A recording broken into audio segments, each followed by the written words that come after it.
L'été 2025 est wild au niveau astrologique. On a plein de shifts qui arrivent et on va parler de Saturne qui entre dans le signe du Bélier aujourd'hui. On peut dire que Saturne va se tremper les pieds en Bélier cet été parce qu'elle va rétrograde cet automne dans le signe du Poisson pour officiellement rentrer en Bélier en février 2026. D'ailleurs, si vous voulez être tenu au courant d'une façon quotidienne du ciel du moment, je vous conseille d'aller vous abonner sur mon Instagram. C'est là que je poste ça en story. Mais en gros, la première entrée de Saturne se fait cet été. Je pense qu'on va avoir une bonne idée de quel genre de shift, quel genre de restructuration qu'on va devoir faire dans notre vie.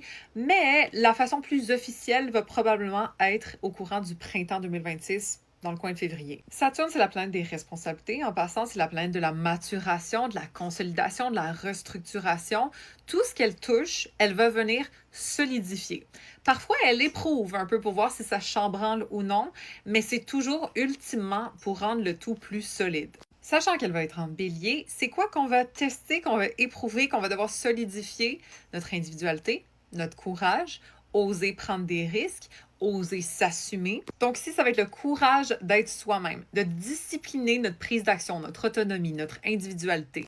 En gros, foncer dans des murs, mais avec un casque, OK? Comme j'ai dit dans mon podcast de cette semaine, qui est un épisode entier sur Saturne en Bélier, si jamais ça vous intéresse d'en apprendre plus. C'est le podcast Intipso, dispo sur n'importe quelle plateforme. Je pense qu'il va y avoir une grande montée de l'entrepreneuriat, justement, d'oser faire des moves d'une façon mature, une montée de l'autorité personnelle, d'assumer des rôles de leadership, d'assumer son autonomie, d'assumer qu'est-ce qu'on veut vraiment à l'intérieur sans penser si ça va déranger ou pas. Mais encore une fois, avec maturité, avec responsabilité, c'est toujours ça le thème de Saturne. Les gens qui ont des placements dans les signes cardinaux, c'est-à-dire le bélier, la balance, le capricorne, le cancer, vont être plus touchés que d'autres personnes. Les gens qui ont des angles aussi dans ces signes-là, exemple le milieu du ciel, l'ascendant, le descendant, le fond du ciel, ce genre de choses, vont probablement le sentir plus que d'autres aussi. Mais en gros, pour tout le monde, Saturne en bélier va avoir un impact. Peu importe votre ascendant, ça va transiter une nouvelle maison de votre thème, du moins en signe entier. Et on a nécessairement chacun une nouvelle leçon à apprendre,